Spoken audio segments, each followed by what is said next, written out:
kita sudah membahas tentang lintasan gitu ya dan sirkuit gitu ya.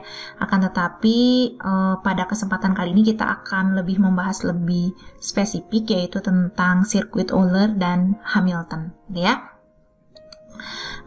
Lintasan dan apa sih lintasan dan sirkuit Euler itu ya? Jadi definisi dari lintasan Euler itu adalah lintasan gitu ya yang melalui masing-masing sisi di dalam graf tepat satu kali gitu ya.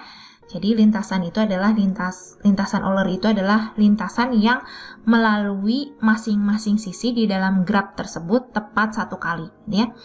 Bila lintasan tersebut kembali ke simpul asal gitu ya, dan membentuk lintasan tertutup atau kemudian kita sebut dengan sirkuit, maka lintasan tertutup ini dinamakan sirkuit Euler ya. Jadi sirkuit Euler adalah sirkuit yang melewati masing-masing sisi tepat satu kali ya. Jadi ini kita sudah bahas tentang lintasan Euler dan sirkuit Euler gitu ya. Jadi kalau lintasan Euler itu adalah lintasan yang melalui semua sisi di dalam adalah lintasan yang melalui masing-masing sisi di dalam graf tersebut. Sedangkan kalau graf Euler mah gitu ya, jadi melalui semua sisi dan kemudian syaratnya itu adalah kembali lagi ke simpul asalnya gitu ya. Itu disebut dengan graf Euler. Oke. Nah, graf yang mempunyai sirkuit Euler gitu ya dinamakan graf Euler gitu ya. Jadi kalau graf itu punya sirkuit Euler dinamakan graf Euler gitu ya. Graf yang mempunyai lintasan Euler dinamakan juga graf semi Euler gitu ya. Jadi graf yang mempunyai lintasan Euler dinamakan graf semi Euler gitu ya. Jadi ada dua terminologi yang perlu kita ingat-ingat. Yang pertama adalah graf Euler, yang kedua adalah graf semi Euler gitu ya. Jadi kalau graf Euler itu adalah graf yang lintasan itu melalui semua sisi pada graf tersebut dan kembali lagi ke simpul asalnya. Sedangkan kalau graf semi Euler itu adalah graf yang punya lintasan Euler, yaitu semua sisinya terlalui di dalam graf tersebut tapi tidak kembali lagi ke simpul asalnya. Jadi itu disebut dengan lintasan Euler. Nah, melihat contoh tentang lintasan Euler dan sirkuit Euler ini, yang pertama adalah gambar A. Gambar A ini adalah menggambarkan lintasan Euler.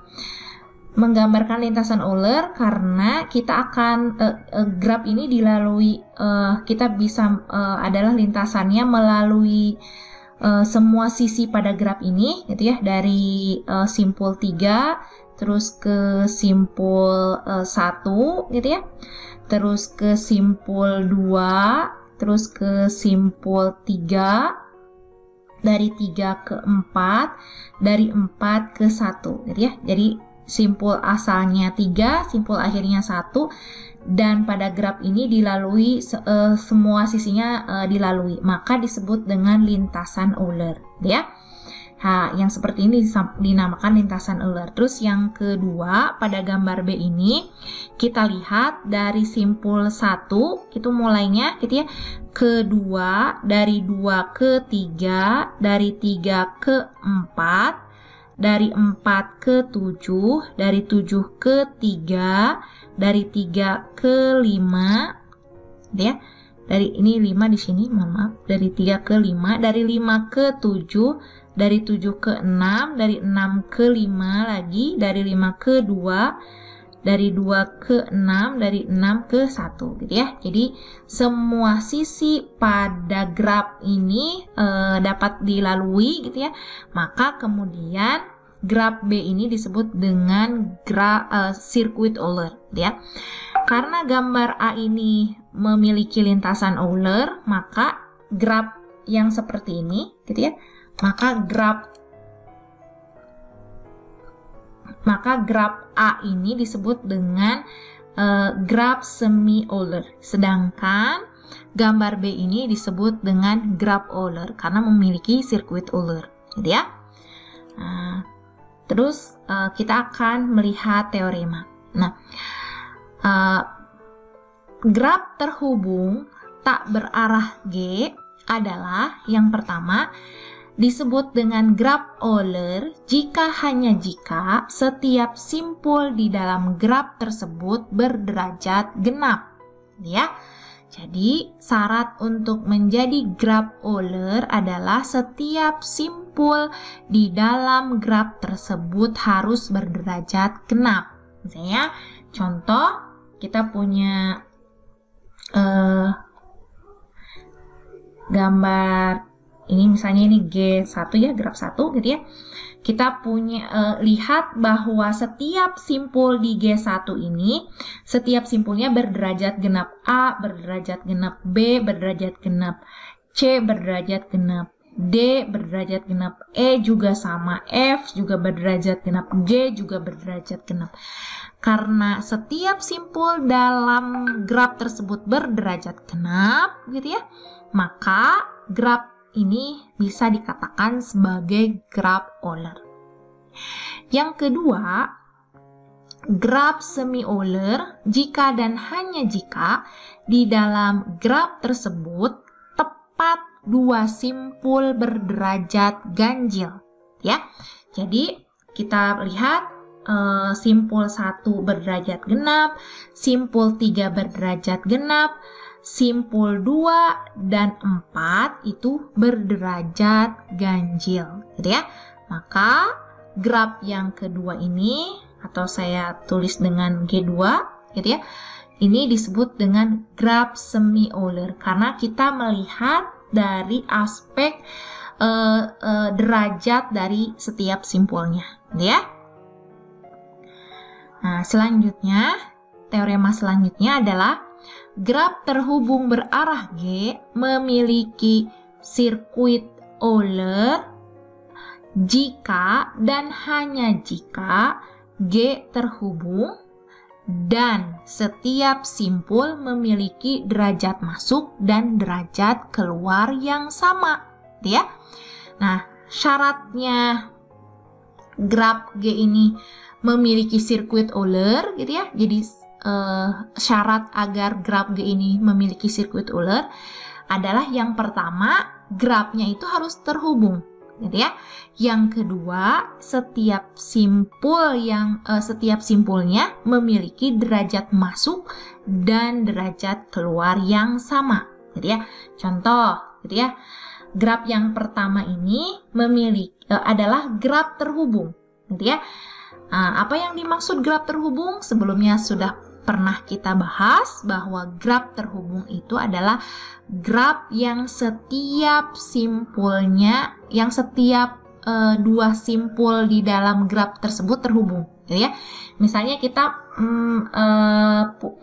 punya simpul 0, kita mau menghubungkan simpul 0 dan 4, apakah punya lintasan, gitu ya. Maka dari 0, 1, 1 ke 3, 3, oh punya lintasan, gitu ya. Begitupun dari 4 ke 0, gitu ya. Misalnya dari 4 ke 1, dari 1 ke 2, dari 2 ke 0 juga mempunyai lintasan. Jadi setiap kita pilih dua simpul, maka dia akan memiliki lintasan, gitu ya. Seperti itu, maka disebut dengan graf terhubung. Nah, syarat yang pertama adalah graf terhubung. Nah, ternyata nih graf yang pertama ini adalah terhubung, ini ya. Nah, syarat yang kedua karena memiliki dan berarti harus kedua-duanya terpenuhi. Yang pertama terhubung, yang kedua adalah derajat masuk dan derajat keluarnya sama. Nah, ternyata derajat masuk dari 0, derajat in dari simpul 0 itu 1, sama dengan derajat out juga, gitu ya, dari simpul 0, gitu ya. Sama juga derajat in dari 1 itu sama dengan derajat out dari 1 juga, gitu ya. Dan begitupun yang kedua, begitupun yang ketiga, begitupun yang keempat. Semuanya memiliki derajat masuk dan derajat keluar yang sama. Coba kita perhatikan graf yang kedua, gitu ya. apakah graf ini merupakan memiliki sirkuit Euler, ya? Maka kita cek, gitu ya.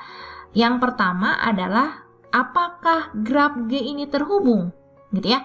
Oh, ternyata graf G ini, graf yang kedua ini tidak terhubung, maka tidak memiliki sirkuit Euler, gitu ya.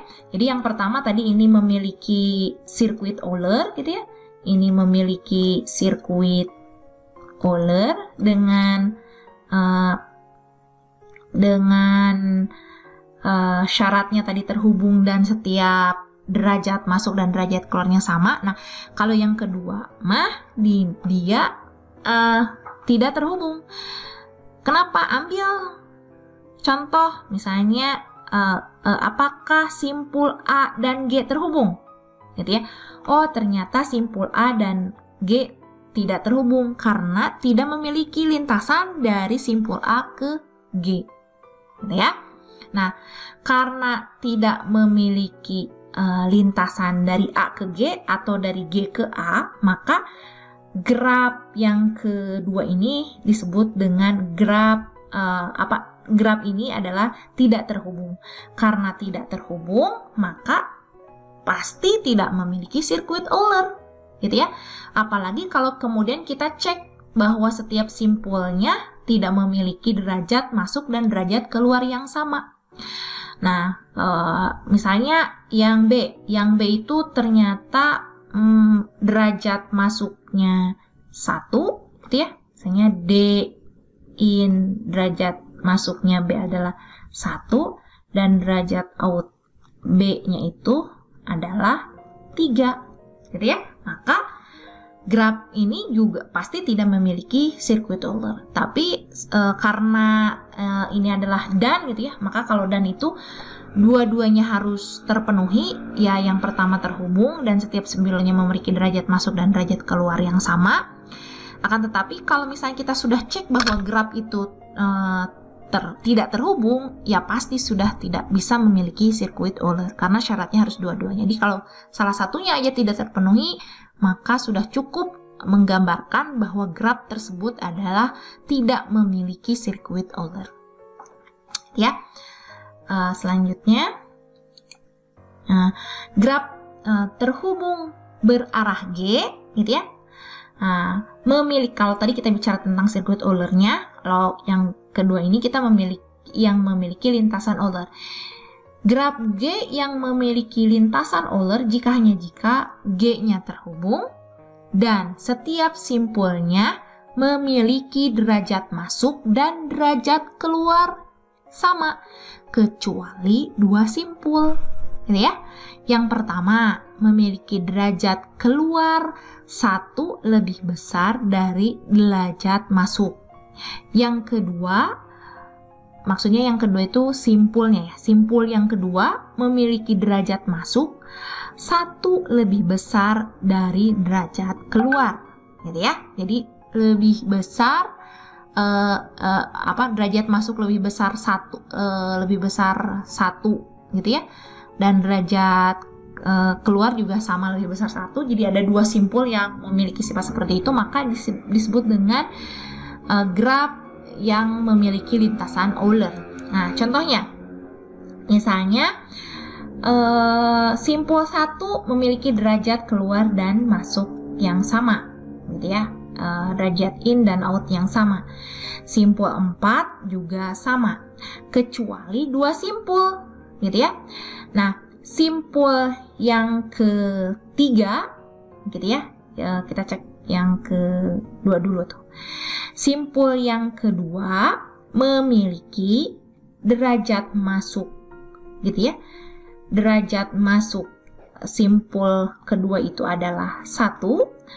Derajat keluar dari simpul 2 itu adalah 2. Jadi derajat keluarnya lebih besar 1 dari derajat masuk. Jadi 2 lebih besar dari 1 gitu ya. Jadi derajat keluarnya 1 lebih besar. Jadi kalau misalnya derajat masuknya 3 misalnya, berarti derajat outnya 4 gitu ya. Jadi selisihnya 1 lebih besar gitu ya, seperti itu.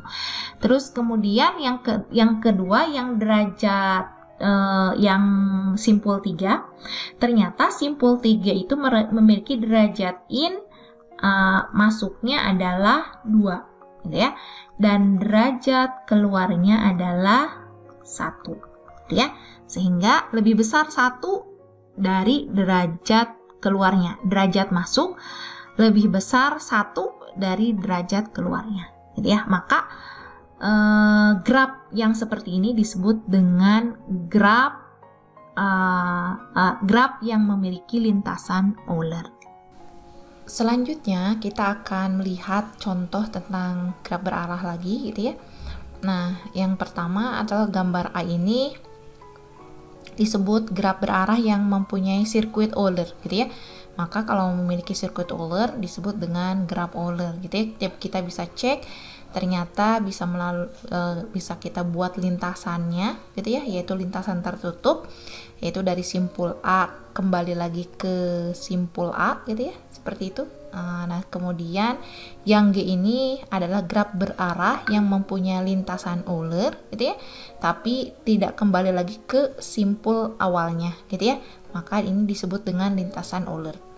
Dan yang ke C adalah graf berarah yang tidak memiliki lintasan maupun sirkuit Euler gitu ya. Karena graf C ini adalah bukan graf terhubung ya.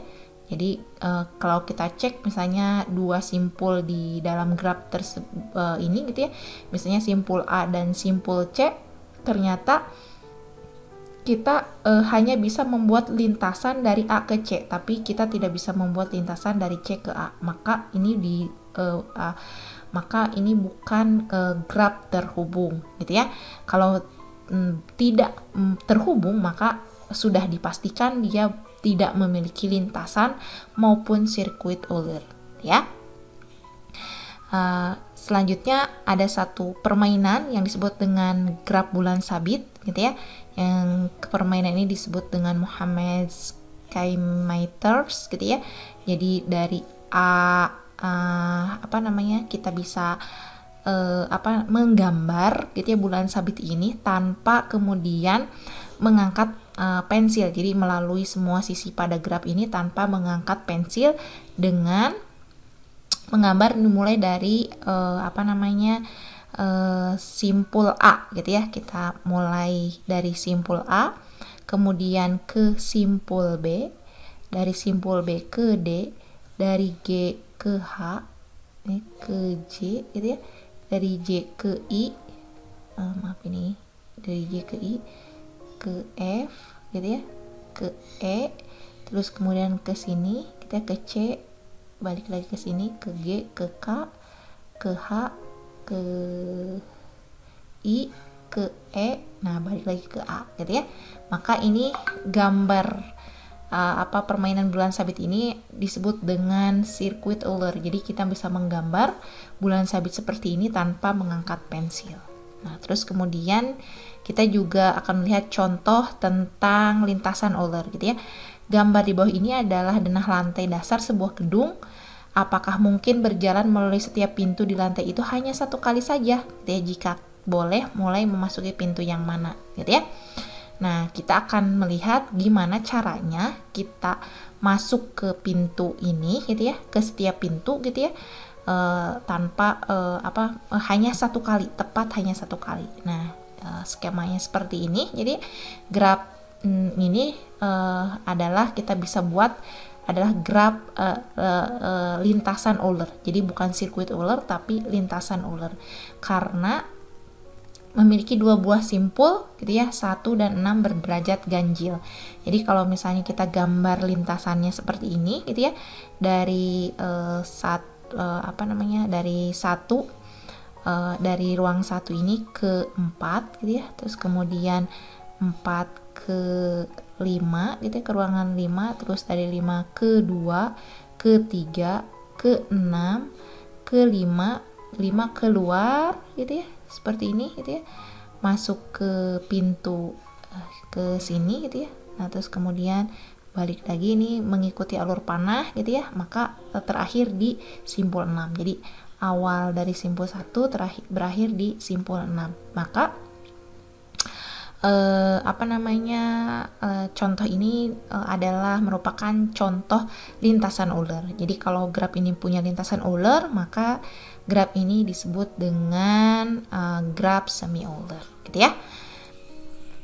Selanjutnya kita akan melihat contoh dari graf Euler dan semi Euler ini, gitu ya. Yaitu kita akan memeriksa apakah graf berikut merupakan graf Euler atau semi Euler, gitu ya, Euler atau tidak keduanya, gitu ya. Lalu sebutkan lintasannya kalau ada, gitu ya. Jadi misalnya kita periksa dulu, ini ketiga graf ini sepertinya adalah graf terhubung. Jadi kita tinggal cek derajat masing-masing simpulnya, gitu ya. Jadi misalnya kita cek simpul graf 1, gitu ya.